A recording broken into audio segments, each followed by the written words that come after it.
Hello, my name is Adrian, and I'm a fiber artist based in Lebanon. We're in the old slaughterhouse of Sharjah, one of the spaces that was chosen to host the Sharjah Architecture Triennial, which was curated by Tosin Oshinowo under the theme of the beauty of impermanence. And along with 29 participants, we've taken over several spaces of the city. In our case, we're looking at a site-specific installation composed of animal skins of the fat-tailed Awassi sheep.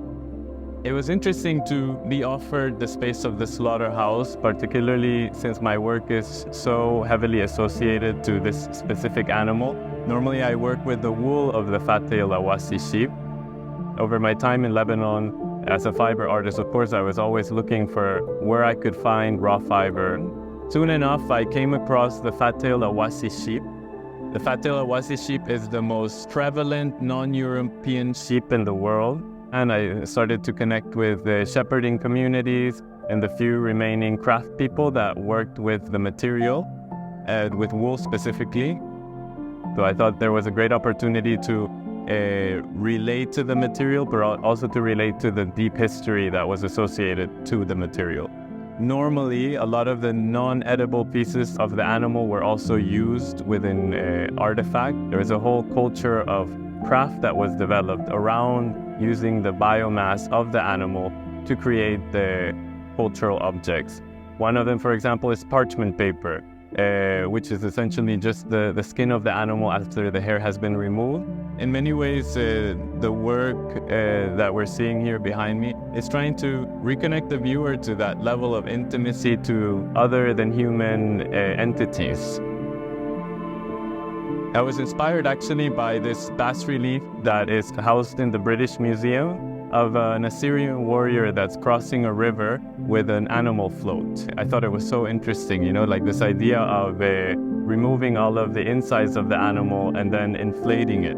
At the end of the day, the skin, the leather, does have a permeability that it can hold liquid and it can hold air. So then the idea was to reanimate a little bit of that narrative, that craft narrative, and they use it within the space. The whole project was brought from Lebanon, where we collected all of the skins, byproduct of the slaughtering process, and then we prepared them. We salted them, tanned them, and then eventually we constructed them. We decided to essentially create tubular shapes that mimic the shape of animal entrails. And these shapes are then hung from the rails that originally were used to hang the carcasses of animals as they were slaughtered. So then within the space you have many different tubular shapes that traverse the space. In a way, some of them are also like just hanging straight up in a very totemic fashion. As they return to this place of slaughter, which could be associated to this place of trauma, we see the sheep take up space and reclaim the space. There are also moments of interaction in which there are openings within the structure so that you can access it with your hand and start to feel all of the connections, all the stitching of the pieces.